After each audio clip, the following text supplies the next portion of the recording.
Então, hoje é Neemias capítulo 11 e 12, estamos chegando no fim da, do livro de Neemias, né? Semana que vem é capítulo 13, daí termina o livro. Bom, antes de mais nada, para a gente entender o capítulo de hoje, população na época de Davi. Qual era.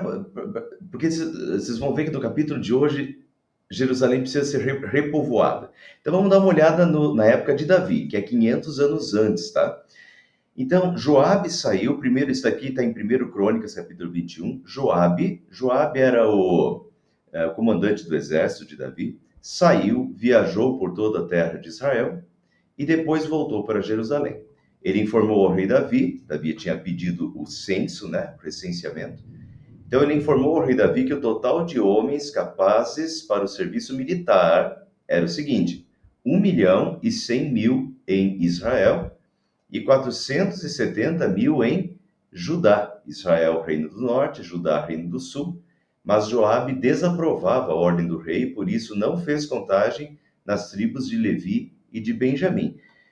Então, esses números aqui, 1.100.000 em Israel, reino do norte, e 470.000 em Judá, reino do sul, fora Levi e Benjamim, essas duas tribos aí. Então, dava muito mais. Só nessa Israel e Judá já tem quase 1,5 milhão, né? Tem, na verdade, mais do que 1,5 milhão já, né? Fora todos esses aqui de Levi e Benjamim. E, pessoal, esses números são números dos homens em idade militar. Fora mulheres, fora crianças. Era uma população bem grande na época de Davi. Por que eu estou colocando isso aqui? Só para vocês terem uma dimensão do que significou os cativeiros, o cativeiro assírio e o cativeiro babilônico. De Davi viveu 1000 a.C., até o exílio, que foi em 586, a população deve ter crescido ainda exponencialmente. Quer dizer, se aqui a gente já tem 1,5 milhão, sem mulheres, sem crianças e sem contar a tribo de Levi e de Benjamim, vocês imaginem, coloquem 500 anos em cima disso, praticamente, 400 e poucos anos, 414 anos. Quantas gerações deu isso depois, né? Então, não é nem dobrar, é um crescimento exponencial em 400 anos, partindo aí de, digamos, 2 milhões, muito mais do que 2 milhões, né? Isso aí, colocando mulheres e crianças, já daria uns 3 milhões na época, fora a tribo de Levi e Benjamim. E daí você coloca 400 anos em cima, então imagine, é uma população bem grande. Agora, então, quando a gente tem essa perspectiva, sei lá, eu vou chutar 6 milhões, né? A necessidade de repovoamento de Jerusalém. A cidade, o que diz Neemias 7,4? A cidade era espaçosa e grande, mas havia pouca gente nela, e as casas ainda não haviam sido reconstruídas. Essa é a realidade pós-cativeiro babilônico. Então, se a gente imagina a realidade antes do cativeiro babilônico, na época de Davi, que já tinha aí perto de 6 milhões de pessoas, se a gente fosse contar mulheres, crianças e as duas tribos, 6 milhões de pessoas, digamos, talvez mais. Agora, depois de 400 anos, 500 anos praticamente, e depois do cativeiro babilônico, a realidade de Jerusalém é essa, que a cidade era espaçosa e grande e havia pouca gente nela e as casas não haviam sido reconstruídas. Quer dizer, depois do cativeiro do Reino do Norte, né, do cativeiro assírio e depois do cativeiro babilônico, quando os judeus foram levados para a Babilônia, sobrou pouca gente na terra. Aí a gente tem um pouquinho de noção do que significou esse período, né? A diáspora, né? Diáspora é esse espalhar do povo de Israel por todo o mundo, né? No cativeiro assírio, depois do cativeiro babilônico. Eles foram deportados da sua terra, a tal ponto que foram poucos os que sobraram ali na terra. E essa realidade a gente vê bem nessa questão aqui. Jerusalém, em 500 na época de Neemias, 445. É uma cidade espaçosa e grande, mas havia pouca gente nela. E as casas ainda não haviam sido reconstruídas. E daí vem a necessidade de repovoamento. Os líderes do povo passaram a morar em Jerusalém e o restante do povo fez um sorteio para que de cada 10 pessoas, uma viesse morar em Jerusalém, a cidade santa. As outras 9 deveriam ficar em suas próprias cidades. O povo abençoou todos os homens que se apresentaram voluntariamente para morar em Jerusalém. Então Jerusalém tinha pouca população, então houve aí uma iniciativa de repovoar Jerusalém, né? Um em cada 10 era para ir para Jerusalém, para ter mais população em Jerusalém. Vejam a situação, né? O pessoal, quando eles voltaram do cativeiro babilônico, eles voltaram para suas terras, as terras das suas famílias anteriormente, né? Então, muita gente não morava em Jerusalém. E os que moravam em Jerusalém, Jerusalém ficou reduzida. Então, eles pegam 1/10 da população, digamos, né? Um em cada 10 deveria ir morar em Jerusalém. Alguns israelitas, sacerdotes, levitas, servos do templo e descendentes dos servos de Salomão, viviam nas cidades de Judá, cada um em sua propriedade. Esses são os líderes da província que passaram a morar em Jerusalém. Além deles, veio gente tanto de Judá quanto de Benjamim viver em Jerusalém. Judá e Benjamim, por que eles são citados aqui? Judá e Benjamim eram as duas tribos que formavam o antigo reino do sul de Judá, né? Então agora as tribos, pessoas da tribo de Judá e de Benjamim vão habitar em Jerusalém também. Então a questão aqui é repovoamento. Depois do cativeiro babilônico, quando a população foi deportada, sobraram muito poucos. Os que voltaram do cativeiro babilônico não foram tantos assim. Desses que voltaram, muitos tinham as suas propriedades em outras cidades vizinhas e não em Jerusalém, e agora tem uma necessidade de repovoamento da capital de Jerusalém, pós-cativeiro babilônico. E Neemias estrutura isso também, organiza isso também para que a capital tenha condições, né? E para isso precisa ter população. E daí ele faz uma lista dentre os descendentes de Judá, daí ele começa a citar Ataías, cita um monte de nomes que eu não vou ler, totalizavam 468 homens de destaque. Entre os descendentes de Benjamim, Salu, daí ele cita um monte de nomes, totalizavam 928 homens, né? E esses, então, um em cada 10 que estão indo para Jerusalém, então agora ele está citando. Dentre os sacerdotes, Jedaías, aí ele citou vários nomes, totalizavam 822 homens. Adaías e seus colegas, que eram chefes de famílias, totalizavam 242 homens. Amassai e os seus colegas, que eram homens de destaque, totalizavam 128 homens. Dentre os levitas, Semaías, Zabetai, Josabade, 2 dos líderes dos levitas, encarregados do trabalho externo do templo de Deus. Matanias, bisneto de Asaf, o dirigente que conduzia as ações de graças e orações. Os levitas totalizavam 284 na cidade santa, Jerusalém. Os porteiros, Acube, Talmon e os homens dos seus clãs que guardavam as portas da cidade, eram 172. Então veja que agora ele vai até nomeando, se a gente vai no texto, ele cita os nomes dos cabeças das famílias, né, que foram morar em Jerusalém ou que estão morando em Jerusalém, dos sacerdotes, dos levitas, como é que ele fala aqui, dos chefes de famílias, dos homens de destaque, né? Eu frisei aqui porteiros, porque os levitas eram porteiros. A gente vai ver um pouquinho mais hoje isso. Quais são as várias tarefas dos levitas? Uma delas aqui, ó, o bisneto de Asaf. Asaf era um músico de Davi, da época de Davi. O dirigente que conduzia as ações de graças e as orações, né? Então, ó, a família de Asaf eram os músicos. Desde Davi, 1000 a.C., até o tempo de Neemias, em 445. Né? Então, se tem aí mais de 500 anos de uma tradição familiar de música dos descendentes de Asaf, né? Os levitas. Continuando, os demais israelitas, incluindo os sacerdotes e os levitas, estavam em todas as cidades de Judá, cada um na propriedade de sua herança. Os que prestavam serviço no templo moravam na colina de Ofel. Aqui eu coloquei, aqui estão os muros, né, a cidade de Jerusalém, e Ofel era um monte, né, que ficava bem próximo do templo.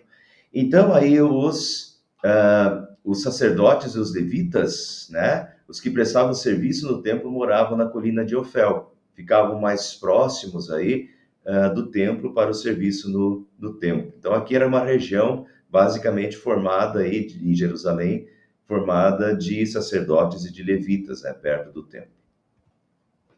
O oficial superior dos levitas em Jerusalém era Uzi. Uzi era um dos descendentes de Asaf também, que eram responsáveis pela música no templo de Deus. Eles estavam sujeitos às prescrições do rei, que regulamentava suas atividades diárias. Petaías, descendente de Zerá, filho de Judá, representava o rei nas questões de ordem civil.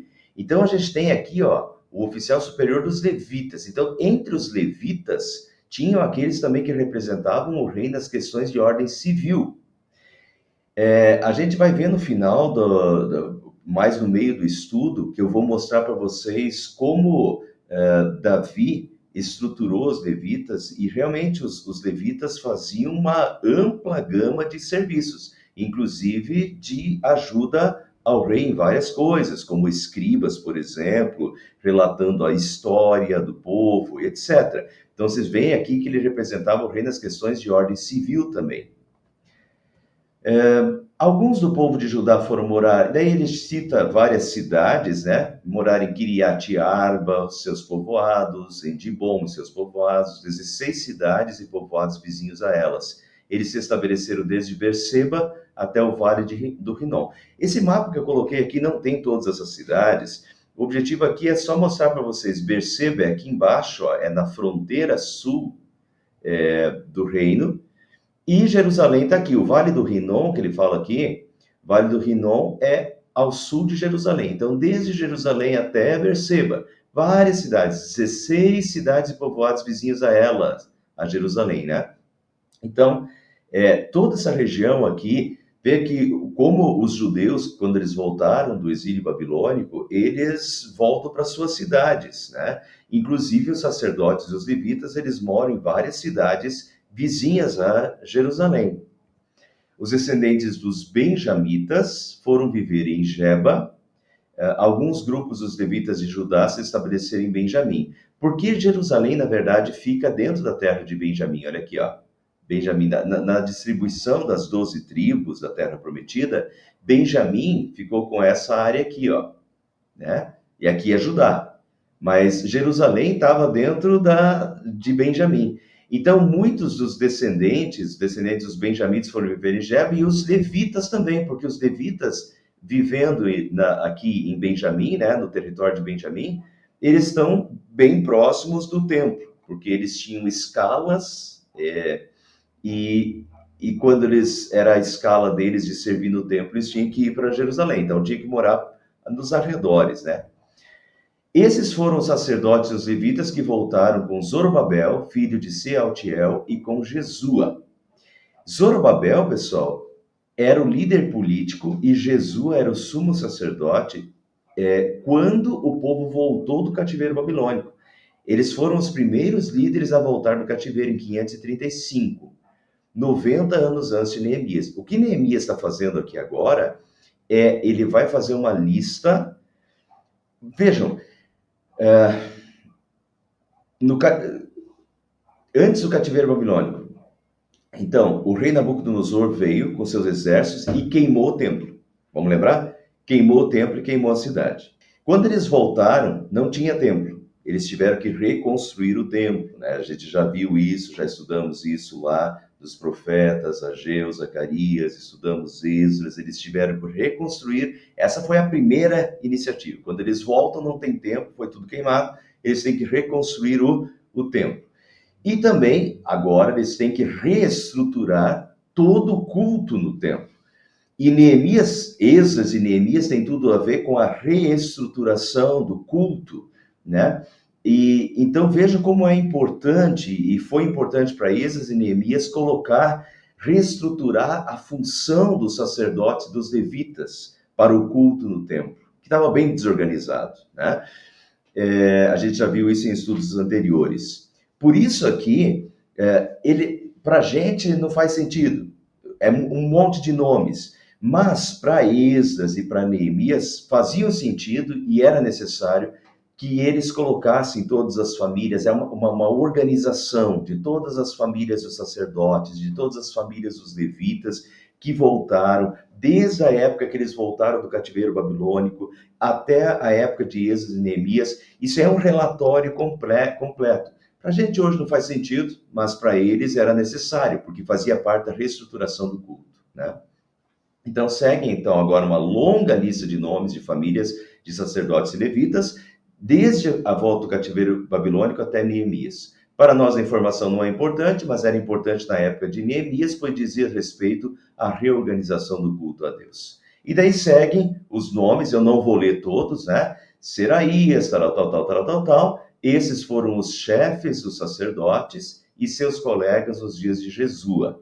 Chefes dos sacerdotes. Então, esses daqui eram a lista dos sacerdotes por chefes, tá? Chefes de família. Não é todo mundo ainda, né? São só os chefes que são citados. Os levitas foram, e daí uma lista.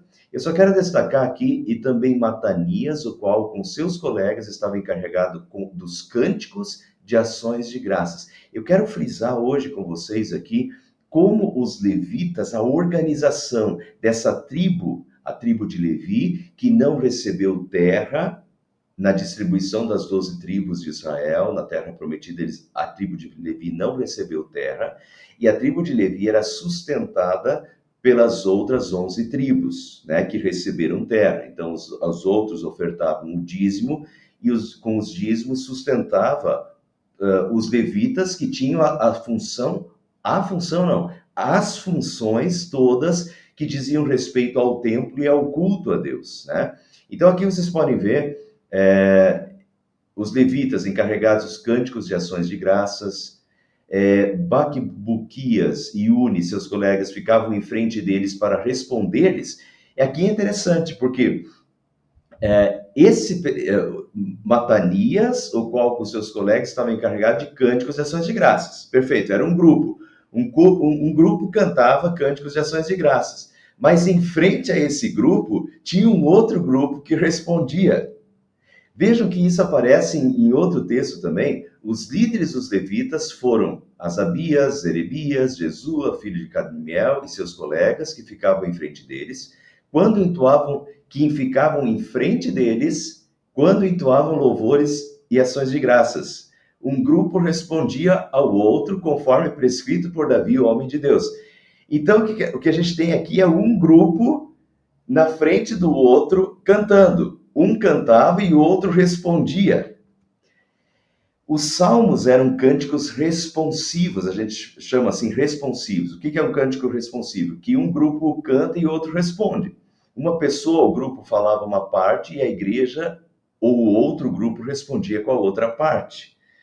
Então, os salmos, na poesia hebraica, muitas vezes a primeira frase, a segunda frase do salmo é igual à primeira frase dita com palavras diferentes.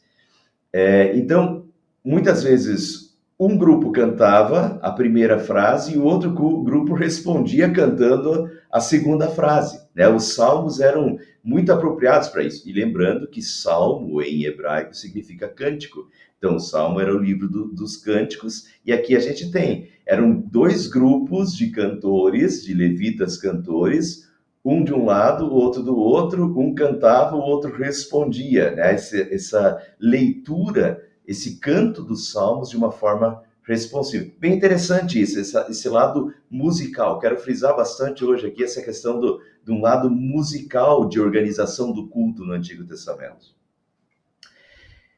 Daí ele continua, Jesua foi o pai de Joiaquim. Nos dias de Joiaquim, esses foram os líderes das famílias dos sacerdotes. Então, de novo, outra lista de famílias sacerdotais. Matanias, Baquibuquias e Obadias, Mesulão, Talmon e Acube eram porteiros Então, os levitas também eram responsáveis pelas portas, né?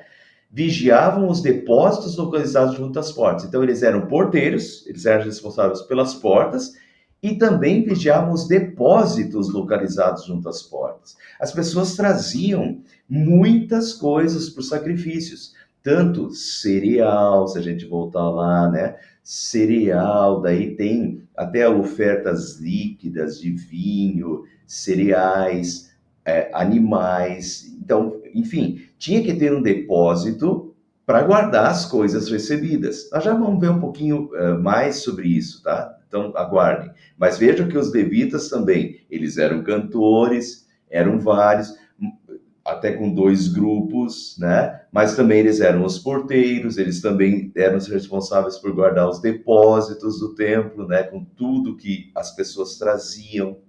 Outra questão, naquela ocasião foram designados alguns encarregados dos depósitos, olha aí, os levitas, onde se recebiam as contribuições gerais também, os primeiros frutos e os dízimos. Então veja que também eram as contribuições em dinheiro. Lembra que a gente já estudou isso aí na semana passada, retrasada, as contribuições, tantos gramas de prata que eles tinham que trazer como contribuição, eles tinham que trazer o dízimo das suas plantações, isso precisava ser guardado em algum lugar e armazenado em algum lugar. Então, precisava de depósitos. Esses depósitos era tanto para dinheiro, era para os primeiros frutos, para os dízimos, né? Então, tinha depósitos aí que precisava de alguém cuidando e guardando. E isso, os levitas também se responsabilizavam por isso. Das lavouras que havia em torno das cidades, eles deveriam trazer para os depósitos as porções exigidas pela lei para os sacerdotes e para os levitas. Mostrei isso para vocês a semana passada também, que os levitas, desde a época de Davi, os levitas, na verdade, nem da época de Davi, isso era da época de Moisés. Os levitas eram responsáveis por ir de cidade em cidade, recolhendo os dízimos das plantações e transportando isso para Jerusalém. Então, pense, pessoal, tinha tribos muito distantes que moravam muito longe de Jerusalém. Eles iam, agora se presume de quê? Eles iam de quê? Não de caminhão aí que carrega toneladas, como hoje em dia. Eles iam de carroça buscar os dízimos das plantações do pessoal e transportar esses dízimos das plantações para Jerusalém. Então, precisava muita gente para fazer essa logística aí da época de transportar, né, os dízimos até o templo para o sustento e depois, claro, fazer a distribuição também entre as famílias, os levitas. Até por isso também precisava de uma lista que era uma organização das famílias, porque essas famílias precisavam ser sustentadas, essas famílias, né, então tinha que ter toda uma organização e uma logística para o sustento de todas essas famílias sacerdotais, das famílias dos levitas, que eram sustentadas com os dízimos das outras tribos que receberam terra, né? Então, a gente às vezes olha para isso e a gente não tem noção da quantidade de pessoas que precisava para toda essa logística envolvida aí no templo e no culto. Templo e culto, mas quem eram os responsáveis pelo templo e culto? A tribo de Levi. E essa tribo de Levi precisava ser sustentada. Como? Através dos dízimos. Mas como? As pessoas traziam? Não, os levitas eram responsáveis por buscar o dízimo na casa das pessoas. É uma logística enorme de pessoas, de transporte, né, que às vezes a gente nem imagina. Enfim, o serviço dos levitas no templo incluía diversas funções: músicos que tocavam instrumentos, cantores, porteiros, escribas, né, que escreviam, tesoureiros, né, das contribuições recebidas, preparadores dos sacrifícios, limpeza. Eu já vou mostrar para vocês a necessidade de limpeza, manutenção de todos esses recintos do templo. Imagine que esses animais eram carneados, E imagine limpar esse ambiente depois, manutenção dos recintos, etc, etc. Eram muitos. Eu vou mostrar algumas coisas para vocês aqui, ó, para a gente ter uma ideia de tudo, dos serviços que envolviam os levitas. Em 1 Crônicas, capítulo 25, fala sobre os músicos do templo. O rei Davi e os líderes dos levitas escolheram os seguintes grupos de famílias de levitas para dirigirem os cultos de adoração: Asaf, Remã e Jedutum. Eles deviam anunciar as mensagens de Deus de uma forma cantada. Veja que a gente tem hinos escritos por Asaf e muitos hinos musicados, muitos hinos também escritos por Davi, musicados por Asaf, entre os salmos, por exemplo. Então, qual era a função desses levitas aqui? Deviam anunciar as mensagens de Deus de uma forma musical, acompanhados por música de harpas, de liras e de pratos. Então, eram músicos, né, que musicavam a letra. Anunciar as mensagens de Deus, que é uma letra, acompanhado por música. Então, é musicar a letra, né? Essa é a lista dos homens escolhidos para esse serviço. Os músicos, agora vejam, os músicos treinados para tocar instrumentos e cantar louvores a Deus. O Senhor eram 288 ao todo, então 288 músicos treinados, então eram, né, pessoas aí gabaritadas e especialistas em música, treinados para tocar os instrumentos e para cantar louvores a Deus, músicos profissionais, né? Para organizar os turnos de serviço, todos eles tiraram sortes, tanto os jovens como os velhos, os já treinados e os principiantes. Esses 288 homens foram divididos de acordo com as suas famílias em 24 grupos de 12, cada grupo com um chefe. E daí continua. Cada grupo, então, eram grupos de 12 a cada vez. Você veja como tem toda uma logística, de novo, uma logística em todos os sentidos para o culto a Deus. Logística para que tivesse músicos e cantores em cada culto, né? Então, eles se distribuíam as tarefas, distribuíam em turnos organizados por famílias, né? E eram músicos profissionais. Por isso, até, na semana passada, eu comentei, né? Hoje em dia, as igrejas não têm mais condições financeiras de contratar músicos profissionais. Não tem, porque às vezes as pessoas não ofertam como deveriam ofertar os dízimos. Seria muito interessante se a gente pudesse ter músicos profissionais. Quando tem músicos, eu tenho colegas aí que são músicos profissionais, isso dá um up tremendo para a igreja, né? Tenho colegas aí que são regentes formados lá na URGS, no Rio Grande do Sul, que são regentes profissionais, que fizeram faculdade de música, então isso é um up tremendo. Se você consegue chamar alguém especialista em música para ajudar na música da igreja, tanto tocar quanto organizar grupos musicais, né, a música no culto, coral, enfim. Infelizmente, por falta de ofertas, que a gente já vai ver, vimos isso na semana passada, que isso é uma falha. As ofertas, os dízimos seriam para sustentar esse tipo de coisa também, mas por falta dos dízimos, por falta das pessoas ofertarem como deveriam, a igreja padece, e o trabalho da igreja também padece com isso, né? Mas então, estou frisando aqui essa função da música no culto, que está muito bem delineado no Antigo Testamento. O que mais os levitas faziam? Eram guardas do templo. Segue a lista dos levitas que foram escalados para trabalhar como guardas do templo. Os guardas do templo foram divididos em grupos de acordo com as suas famílias. O serviço dos guardas foi dividido do seguinte modo: cada dia havia 6 guardas no leste, 4 no norte, 4 no sul, 4 guardas que ficavam nos depósitos, 2 em cada um. Estão fazendo a conta aí? Isso aí é turno de guarda. E isso é 24 horas por dia, turno de guarda de 24 horas por dia. É muita gente que precisa ir para essa logística toda do templo. No pátio oeste ficavam 4 guardas perto da estrada, os 2 no pátio propriamente dito. Assim ficaram repartidas as tarefas dos guardas que pertenciam ao grupo das famílias de Corá e de Merari. Até, então, é uma organização por famílias, inclusive, de levitas, né?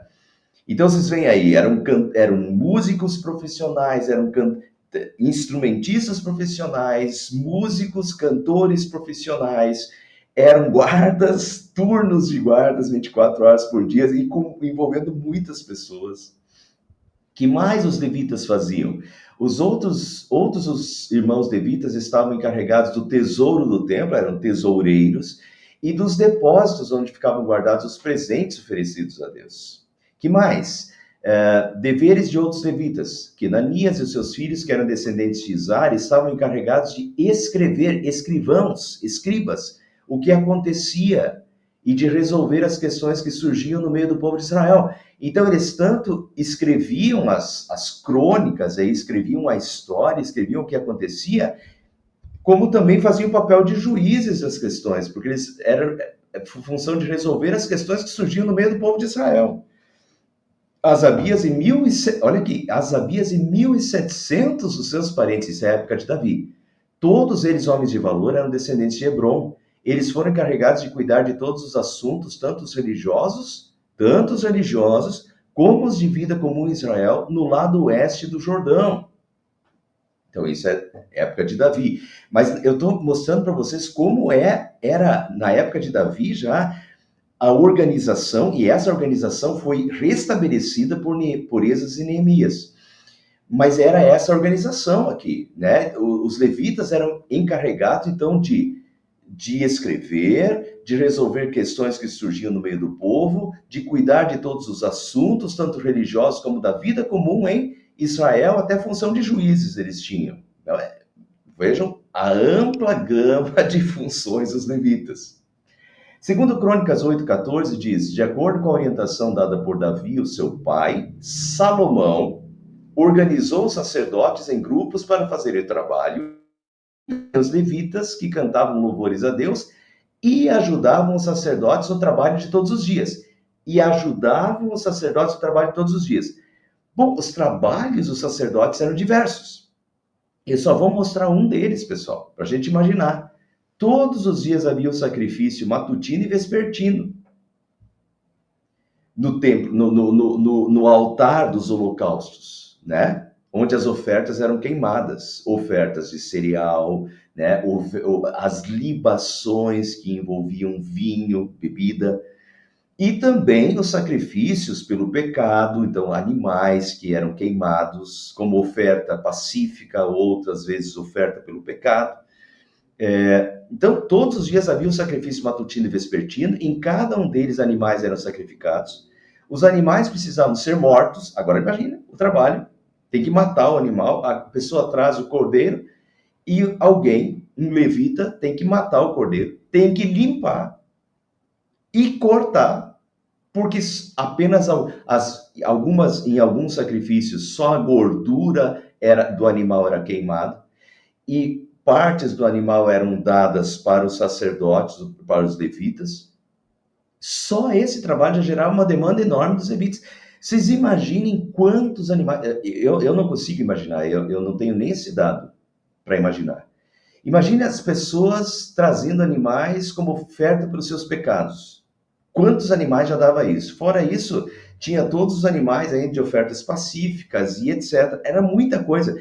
Daí tinha que ter levita carneando esses animais, matando, carneando, né? Limpando, cortando, separando essas carnes. Parte vai para o sacrifício, parte é doada para os sacerdotes, para os levitas, para o sustento. Enfim, isso é uma logística tremenda. E quantas pessoas precisam para fazer isso? E quantas pessoas precisam para limpar esse sangue todo depois que ficava ali? Enfim, é muito serviço, né, para que todo o templo e todo o culto a Deus acontecesse da melhor forma possível. E daí agora, Neemias termina essa parte dizendo assim, e de fato o povo de Judá estava satisfeito com os sacerdotes e os levitas que ministravam no templo. Eles celebravam o culto ao seu Deus e o ritual de purificação, dos quais também participavam os cantores e os porteiros, de acordo com as ordens de Davi e do seu filho Salomão. Então, tudo que Davi instituiu e Salomão colocou em prática, Esdras e Neemias estão novamente reinstituindo tudo isso na sua época, né? Porque eles querem ser fiéis a tudo que dizia respeito ao culto a Deus. Pois muito tempo antes, os tempos de Davi e de Asaf, havia dirigentes de cantores e pessoas que dirigiam os cânticos de louvor, de ações de graças. Aqui dá a impressão de que realmente isso já não vinha mais sendo feito. Não é que só dá a impressão, a gente viu na semana passada que muitos levitas tinham abandonado o serviço do templo porque eles não tinham sustento, porque as pessoas não ofertavam mais, não davam mais o dízimo, eles não tinham mais como se sustentar para servir a Deus o templo, então eles foram trabalhar nos seus campos ou para outras pessoas, porque não tinha mais condição de sustento. Então, Neemias está reestruturando todo esse culto, e isso dizia respeito às ofertas, como instituídas por Deus, para que o serviço de Deus pudesse acontecer, e para isso precisava dos levitas, os sacerdotes e levitas, da tribo de Levi, né, os sacerdotes também eram levitas, para organizar tudo isso e para que tudo saísse a contento. Assim, nos dias de Zorobabel e de Neemias, todo Israel contribuía com ofertas diárias para os cantores e para os porteiros. Também separavam a parte pertencente aos outros levitas, e os levitas separavam a porção dos descendentes de Arão. E assim, tudo que dizia respeito ao culto a Deus podia acontecer, porque eles voltaram a fazer as ofertas conforme Deus havia instituído e mandado. Então, aqui era uma parte de organização, para vocês terem uma ideia, a reorganização do culto a Deus, e isso dizia respeito aos sacerdotes, aos levitas, né, e tudo que dizia respeito ao funcionamento do templo e do culto a Deus. E agora, para terminar o estudo de hoje, a dedicação dos muros. Nós estamos chegando no final do livro de Neemias. Neemias foi para Jerusalém para a reconstrução dos muros, reconstruiu os muros em 52 dias, junto com a população, e agora eles vão fazer a dedicação dos muros. Por ocasião da dedicação dos muros de Jerusalém, os levitas foram procurados e trazidos de onde moravam para Jerusalém para celebrarem a dedicação alegremente, com cânticos e ações de graças, ao som de símbolos, harpas e liras. Olha os instrumentos musicais: símbolos, harpas, liras, cânticos, ações de graças. Os levitas são trazidos, né? Vai ter música. A dedicação dos muros vai ter música. Os cantores foram trazidos dos arredores de Jerusalém, dos povoados dos netofatitas e de Bet-Gilgal, das regiões de Geba, de Asmavete, pois esses cantores haviam construído povoados para si ao redor de Jerusalém. Então, eles moravam em cidades próximas de Jerusalém, e daí eles vinham para os seus turnos, né? Mas agora que é a dedicação do templo, todos eles foram chamados, esses músicos, né, esses cantores, esses levitas foram chamados para a dedicação dos muros de Jerusalém.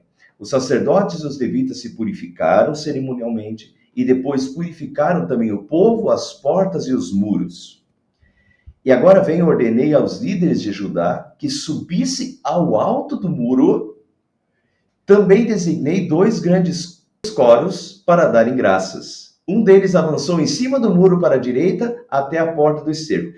Então agora, vejam, eu já falei isso quando a gente estava estudando os muros. O pessoal estava fazendo os muros, reconstruindo os muros de Jerusalém. E lá eu falei para vocês, pessoal, muro de cidade, né? De defesa de cidade, não é muro das nossas casas hoje, que é um tijolo em cima do outro, né? Um murinho assim, ó, de 20 centímetros de espessura. Não, os muros de proteção de uma cidade eram muros de metros de espessura, de largura, onde as pessoas podiam caminhar por cima. Eu falei naquela época. Agora vocês veem o que está acontecendo aqui.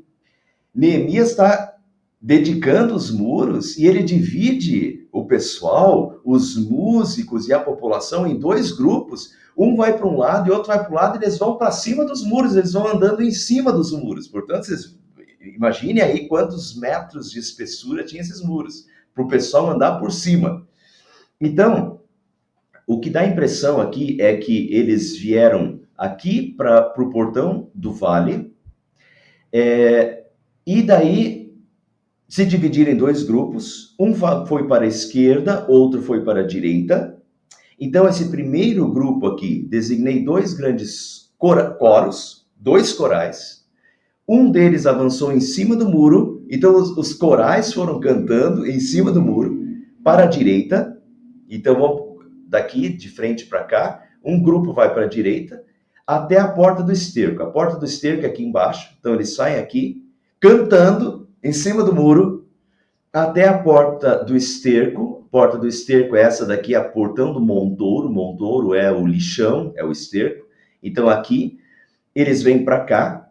Esse grupo, Osaías e metade dos líderes de Judá o seguiram nesse grupo. Azarias e alguns sacerdotes com trombetas, estão tocando trombeta, além de Zacarias, que tocava os instrumentos musicais. Então, tinha trombeta, tinha outros instrumentos musicais e tinha um coral inteiro cantando. Prescritos por Davi, o homem de Deus, Esdras o escriba, e Esdras o escriba, Esdras puxou esse grupo, Neemias vai puxar o outro grupo. Mas então, Esdras vai com esse grupo que tinha coral cantando, sacerdotes tocando trombetas, e outros tocando outros instrumentos musicais, e metade da população seguindo para o lado direito. Imaginem isso, andando por cima dos muros, cantando, tocando. A porta da fonte, então a porta da fonte aqui embaixo, eles subiram diretamente os degraus da cidade de Davi, então eles vêm por esse lado, cidade de Davi. Na subida para o muro, passaram sobre a casa de Davi, até a porta das águas. O portão das águas é aqui, a leste. Então eles saíram daqui e foram dando a volta por esse lado, né? Quem? Um coral com sacerdotes tocando trombeta, com outros levitas tocando outros instrumentos, e metade da população liderada por Esdras para a direita, circulando os muros pela direita. E o segundo coro avançou no sentido oposto, para a esquerda. Diz Neemias, Neemias, os acompanhei quando iam sobre o muro também, levando comigo a outra metade do povo.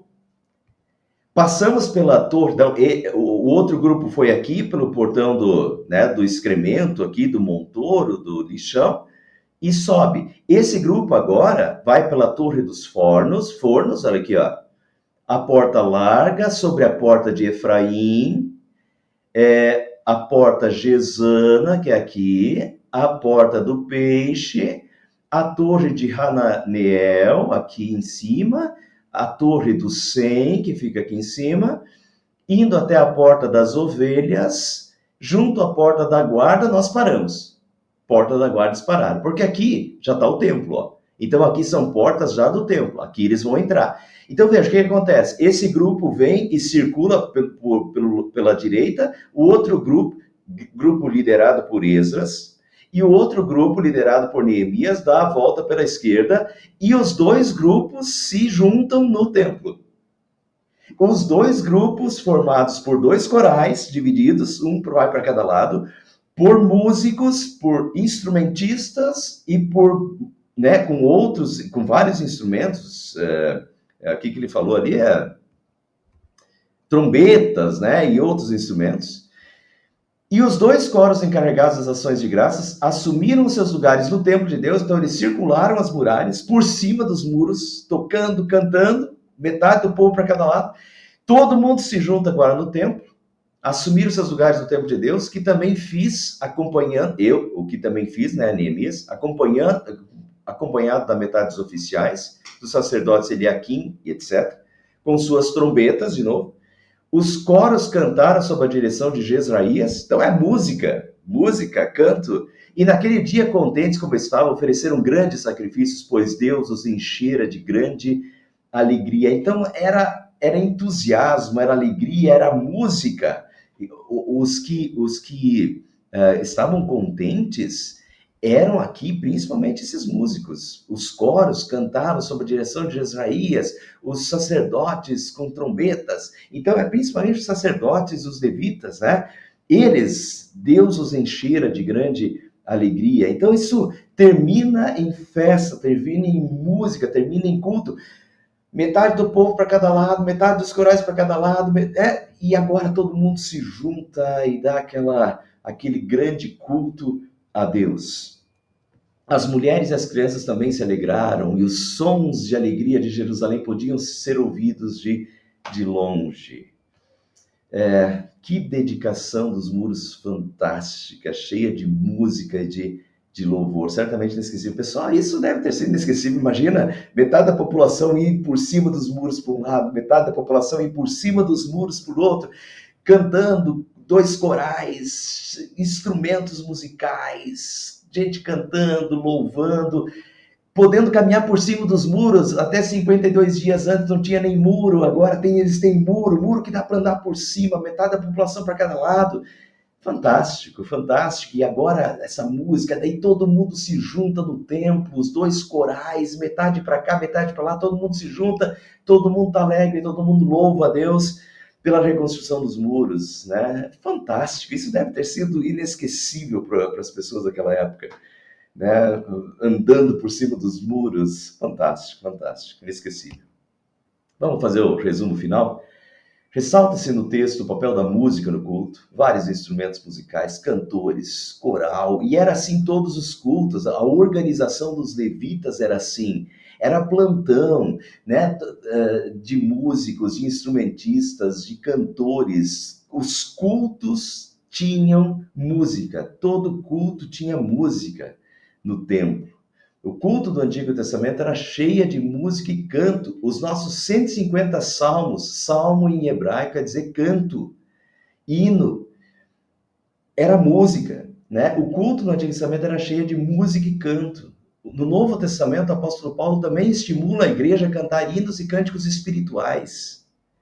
E nós continuamos valorizando a música no culto e continuamos louvando a Deus e cantando, louvando, né? O canto é letra, é palavra de Deus de uma forma cantada, né? Então nós cantamos, nós louvamos a Deus e nós cantamos a palavra de Deus também. É um testemunho, é louvor, é adoração. Então, música é uma coisa que acompanha o povo de Deus, né? O louvor do povo de Deus no Antigo e no Novo Testamento, e até hoje as nossas igrejas estão conhecidas como as igrejas que cantam, né? E também Neemias não só reconstruiu os muros, ele também deixou organizado tudo que dizia respeito ao templo e ao culto, e organizou as pessoas e os recursos.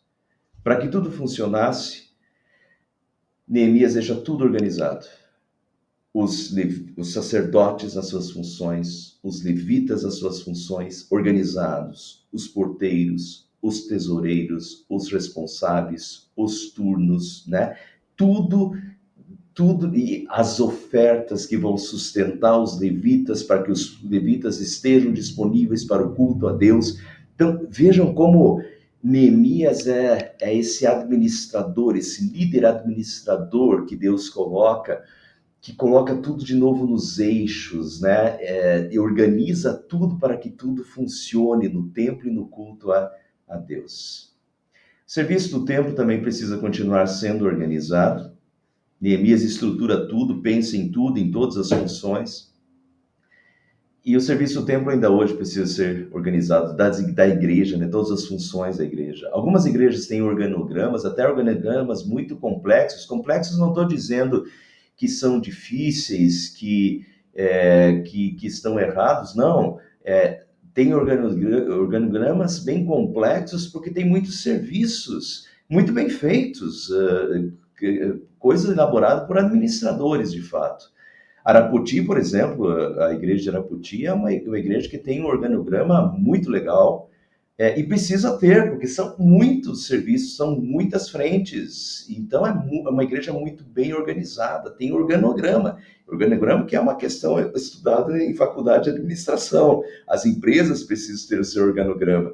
E a igreja podia ter o seu organograma. Castrolando, acho que também tem o seu organograma, né? Para organizar suas múltiplas funções. Outras igrejas têm organização mais simples, com os professores de escola dominical, os líderes dos departamentos, o conselho da igreja, ou seja, acaba por mais que você não faça um organograma, você tem quais são os professores de escola dominical, qual é a escala dos professores de escola dominical, quem são os líderes dos diferentes departamentos, do departamento feminino, do departamento de jovens, enfim, quais são os líderes, quem são os líderes, quem faz parte do conselho da igreja, né?